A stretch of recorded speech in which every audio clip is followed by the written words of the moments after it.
This discussion session will focus on the analysis of PIAAC data in Stata and R. If you're already conducting PIAAC analysis, we think it will be helpful to review different ways to analyze these data across different packages and software. Each one has different capabilities. So many can do the same things, but if you want to do specific types of analysis, it can be easier to do that in certain packages.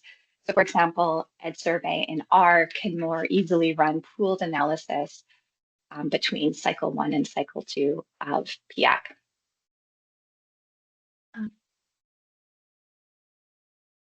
So before talking about the packages, I'm going to do a quick review of why PIAAC data are complex survey data.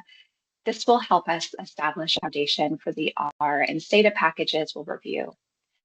Jane will then take over to discuss two ways to analyze PIAAC data in Stata, and then I'll come back and discuss two options in R. Finally, Jasmine at the end will spend time chatting about Canadian-specific analysis considerations, as well as sort of a quick list of tips. We'll then stop this recording and open it up for questions and discussion. So let me walk you through the key design features of the cycle 2 Canadian PIAAC sample. These details matter for how we interpret the estimates and how we handle the data analytically. So first, as many of us will know already, the target population for cycle 2 is Canadian residents aged 16 to 65 living in the 10 provinces. As with most Stats Canada surveys, there's our standard exclusions, so individuals living on reserves, military bases, in institutions, and in very sparsely populated areas. One important distinction from cycle 1 is that cycle 2 doesn't include the territories. And this means when comparing across cycles, analysts need to be mindful that the underlying target population does differ slightly. The cycle 2 sampling frame was derived from the 2021 law. With each census household, one individual was selected at random to participate in PIAAC. Data collection actually ran almost for a year.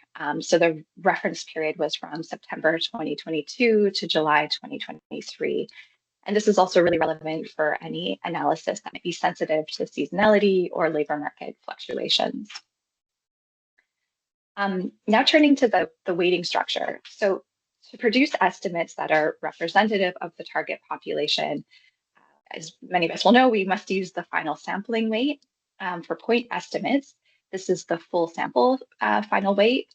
It will incorporate selection probabilities, non-response adjustments, and really many post-stratification steps that Stats Canada undertook. For variance estimation, PIAAC uses a replicate weight approach. So in Canada, for Canadian analysis, this applies 80 replicate weights. And these are required to compute standard errors that will actually correctly identify the complex survey design. Unlike cycle 1, cycle 2 uses balanced repeated replication with phase adjustment. And the phase adjustment coefficient for Canada is 0.3. And in some of the programs I'm going to show you today, you'll actually have to identify the specific weighting structure in your code. In other cases, the program itself will handle this as long as it, and this is really important, correctly identifies that it's working with cycle 2 Canadian data. So let me turn to the issue of plausible values, which is really central to working with PIAAC data. So as we know, PIAAC does not report a single test score for each respondent. Instead, it provides plausible values, which represent the range of proficiency levels that are statistically consistent with the pattern responses to a particular assessment questions that an individual completed. And this design serves two purposes. It reduces response burden, so no one has to complete the entire assessment. It also allows the model to produce the plausible values by incorporating both the observed test responses and variables from the background questionnaire to produce a probabilistic estimate of that person's proficiency. This, however, means that the plausible values are designed for group and population level estimation when it's properly handled in the analysis. To analyze proficiency outcomes, we have to use all 10 plausible values. And this really ensures that both the measurement error and the imputation error are reflected in the final estimates. In practice, this means that any analysis must be run 10 times, once per plausible values, and then combined with the approach varying depending on if it's a point estimate or if it's a variance estimate. And really to complicate things even further, plausible values must be used in conjunction with survey weights. And this means that the workflow across most survey packages is to apply the final weight, apply the replicate weights, run all the analysis across 10 plausible values, and then combine the results. And this really is the only way to ensure that proficiency estimates are statistically valid and comparable to the PIAAC results reported by the OECD. I want to quickly highlight how the cycle 2 assessment was structured. And really, the routing logic is really essential for understanding who ends up with assessment data and ultimately who actually has plausible values. So many people will know this, so I'm just going to go through it really quickly. But first, respondents were asked to complete the background questionnaire. And those who couldn't complete this questionnaire, and this could be due to language barriers or other constraints, interviewers administered a short step interview. These individuals didn't proceed to the later assessments and therefore don't receive plausible values. For people who did complete the background questionnaire, they were asked to first complete what the OECD calls a locator test. This is part of the adaptive design of PIAAC. So it's really a short instrument that helped place respondents at an appropriate difficulty level when they started the assessment. Those who failed the locator or scored at the very low end were then routed to what was sort of a foundational literacy and numeracy component. And this measured really basic reading and number processing skills and was distinct from the main literacy and numeracy assessment. So they're kind of coming in on this side down here on this small graph.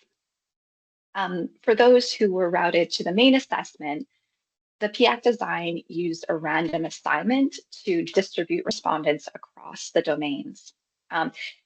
In assessment 1, each respondent was randomly assigned to one of the 3 domains, so literacy, numeracy, or adaptive problem solving.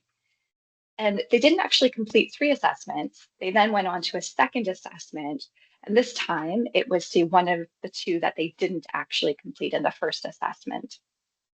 And so really the key takeaway here is that not all respondents take all 3 assessments, and that each person's path is dependent on both the performance in this locator and random assignment. And so this is why plausible values are really essential for allowing us to estimate population proficiency.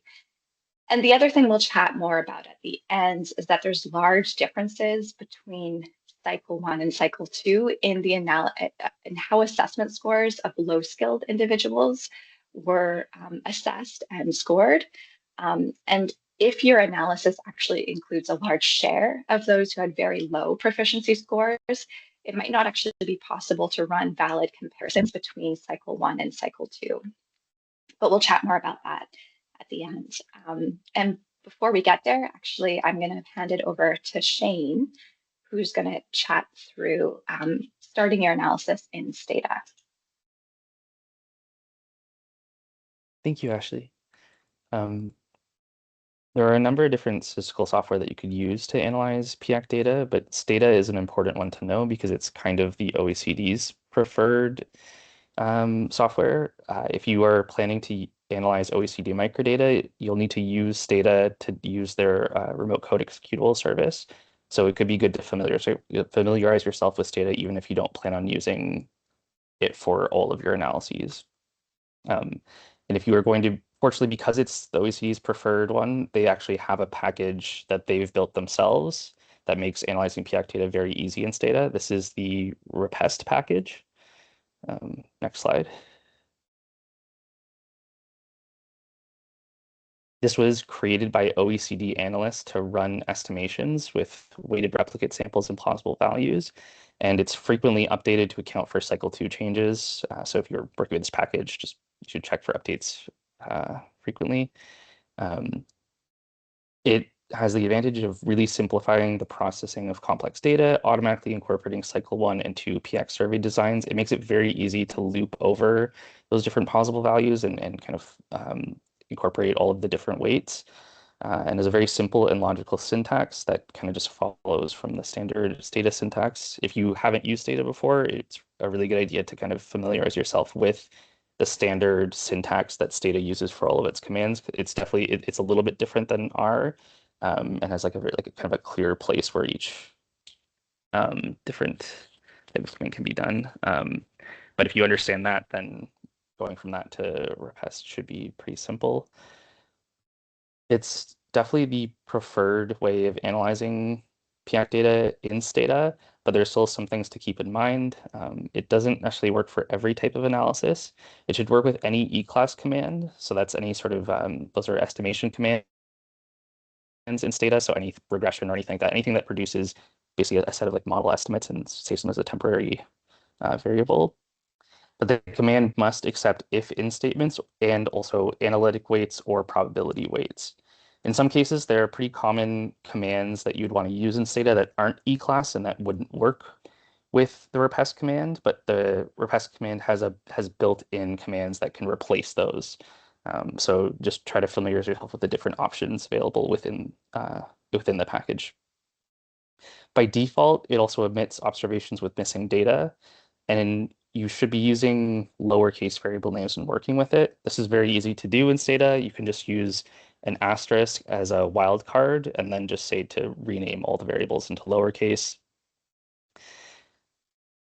Also, for Repest to work correctly, it's expecting certain kind of like variable naming structures. So it's, for example, having the plausible values and the weights have to have like a certain name in the data set. So I would avoid kind of like renaming too many of the PIAAC specific or renaming too many of the just yeah, be careful about renaming variables in the data set because Repest is expecting to see certain things. A few useful features to know about are that you can use the flag option to check that the estimated statistic complies with minimum case rules. For those who, I mean, everyone should know, but there is a minimum kind of number of cases for an estimate to be considered valid. And the OECD has like a standard for that they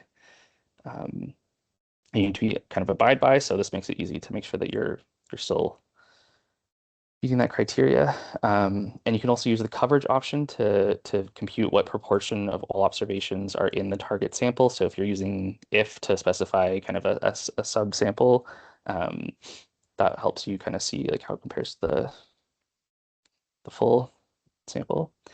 And then next slide. Another package you might come across if you're looking at analyzing PIAAC data in Stata is PIAAC tools. This was developed for analyzing cycle 1 data, and it is good for that, but it has not been updated for cycle 2 data or methods. In cycle 2, a lot of countries now use phase method for developing replicate weights, and PIAAC tools does not support phase method or other cycle 2 requirements. So if you use PIAAC tools to analyze cycle 2 data, you will end up with incorrect standard errors and your results will be off or misleading. So our recommendation is to not use PIAAC tools when doing cycle 2 analyses. Again, it's still okay if you have a cycle 1 analysis that you want to do, but ideally, yeah, we would recommend using the Repest package if you're working in Stata. And now I'll pass it back to Ashley, who will talk about some options for analyzing PIAAC data in R. Thanks, Shane. So I'm going to talk about two ways to analyze PIAAC data in R. I should say that the Stata and both R packages that we're reviewing today are not the only ways to analyze PIAAC data. You can actually analyze PIAAC data in just base R, but it's helpful for, I think, analysts who might want a package that helps incorporate all of the sampling features, the replicate weights and the plausible values to make your workflow a little bit easier, which is why we're showing these tools today.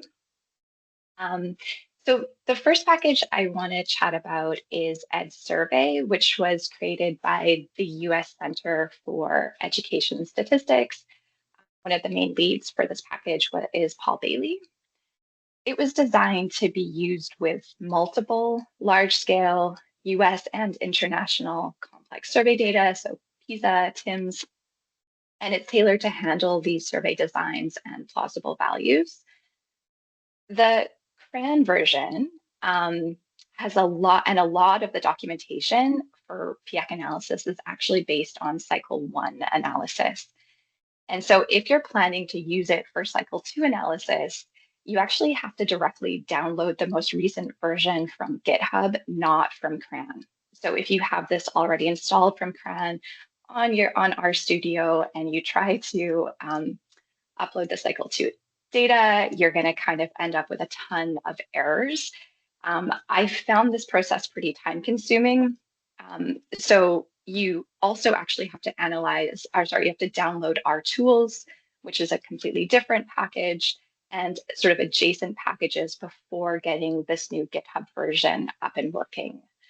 But once you do, I think there's some really worthwhile features. So it reads in data differently than Stata. So for cycle 1, it can actually download data directly from the OECD website, although there's some issues with the URL. For cycle 2, you take your CSV file and the international code book, which is that sort of large Excel file, and you read it in together from the same file folder. So for many of these reasons, I found it a little bit more time consuming to get the cycle 2 Canadian data in the R environment and correctly identified as PIAAC data. But there's really some advantages to once you get it up and running in R. So using EdSurvey, you can explore, process, and manipulate PIAAC data. You can perform descriptive statistics. You can compare group or country differences within a cycle. And this is a really important one, is you can actually compare group or countries between cycle 2 and 1. In EdSurvey, you can conduct linear or logistic regression with plausible values. You can also use associated packages to conduct more advanced analysis. This includes actually psychometric modeling. So if anyone needs to sort of regenerate plausible values for sort of a custom population, this would be the best package probably to do that. There's also some small features that are really helpful. So the print command provides information on the data object and also helps confirm that EdSurvey has correctly identified its cycle 2 data and its cycle 2 from a particular country. There's also a search command, which returns all variables or labels with a specific term. The show codebook function also displays the levels of variables, and a view function can export this into a spreadsheet. I also really like the summary 2 command, which provides both weighted and unweighted summary statistics across all plausible values, for example. So when running analysis, the gap command can run a t-test on 2 groups, and this can be set up to compare achievement scores between cycle 2 and cycle 1. And we're actually thinking that the next discussion session will dive into this type of pooled analysis in greater depth. So if you're interested in using EdSurvey, we've added a list of resources and even a link to a video series on the SRDC PIAAC website. I'm also happy to share my code on getting it up and running in RStudio if that would be helpful for you as well too. So feel free to reach out by email as well too if you get kind of caught in that. All right, so the next thing I want to mention is that EdSurvey, it cannot handle all types of analysis. So for example, one team already has noted that ordinal regression is not supported this. And because of this, I want to highlight a second set of R packages that offer even more capabilities for advanced analysis. And these are the survey and MI tool packages created by Thomas Lumley. These are more general purpose packages and weren't designed specifically for PIAAC analysis. But what makes the combination of these packages really useful is the ability to run almost any analysis on PIAAC cycle 2 data, including survival models, machine learning style estimators.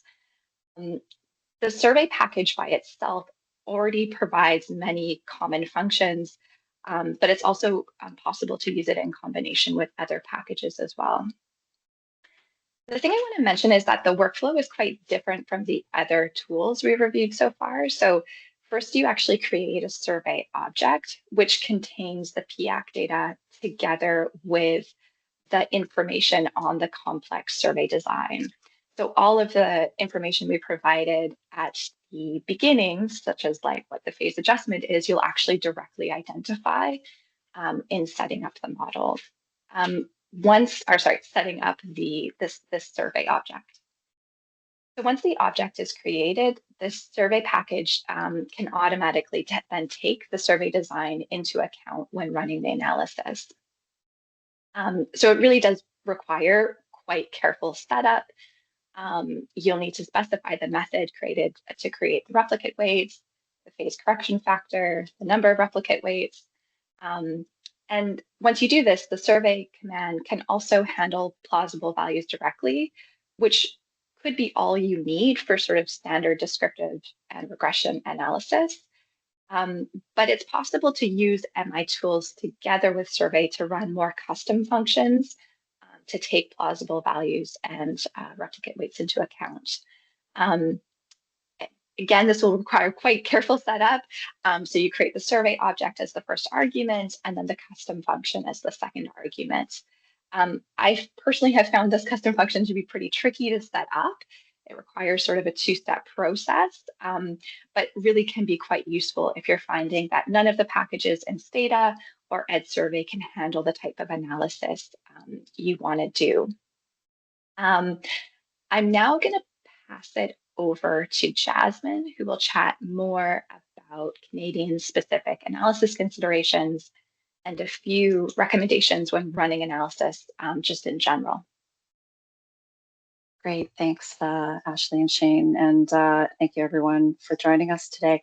As you can see, we've run into a few issues, and in our discussions with you folks as well, we know you've run into a few issues. So I think the first thing that I want to say is, as you're running into these questions or errors, please keep reaching out because it's a really great two-way learning process. So I'm a little bit not quite as far along as my colleagues.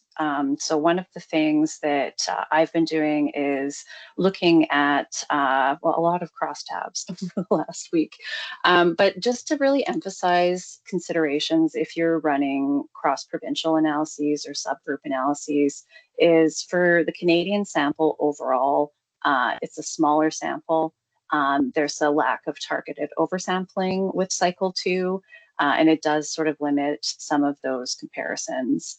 As we mentioned, there's no territories and that's sort of the standard Stats Canada exclusions. There's the official languages. The one recommendation I'll mention again is we do recommend omitting the doorstep participants. And then a few technical issues in process. This is where the crosstabs come in. We are looking into the characteristics of participants who failed the component test in Canada. So if you remember the flow chart that Ashley shared at the beginning, there's different pathings for folks, and we're trying to see if there's any demographic or regional characteristics involved there. As well as any differences in sampling. There was, I believe, an attempt to oversample in the beginning that maybe got lost along the way.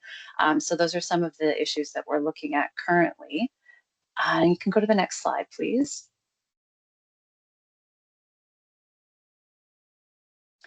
So just some of our recommendations, and I know we've thrown a lot of information at you, so I do believe we'll share these slides and put up the recording on our website shortly after this meeting. But some of our recommendations are for derived indicators. This PIAAC is very similar raw and derived variables. So in these cases, we recommend you select the derived variables. And as my colleagues hinted earlier on, a lot of care is needed in comparing between cycles due to sampling differences, due to sample size, different indicators, different ways of measuring things. So, one example here is the BQ sections related to tasks at home were revised in cycle 2. There's the problem solving issues as well. So the last point here is just variance factors also differ between cycles. So there's just really, again, emphasis on normalizing weights. And we're going to then focus more attention on the cycle 1 and 2 comparison in our next webinar, but also this key issue about low-skilled individuals is important. So, if you're looking at the low-skilled groups, there's definitely some key points to consider here. And again, we'll share these slides with you. And I think just one thing that I'm sure folks have come across as well is just the distribution of scores across the categories. Just need to make some careful decisions about how we're looking at those. So I think I'll go to the next slide, please. And we'll just kind of wrap up before questions with more details about, ongoing website updates. We're kind of always populating it with new sources. And again, if you find anything that's really helped you get set up, or, again, if you've run into any of the questions or issues that we've explained today, please share that info. And you can always reach out to us individually or through the PIAAC email. Like I mentioned, our next session, it'll be on June 24th at the same time. An hour later. No, same time, sorry, time zones. So we will send a calendar, but please hold that date because we'll be talking more about cycle 1 and cycle 2 analysis.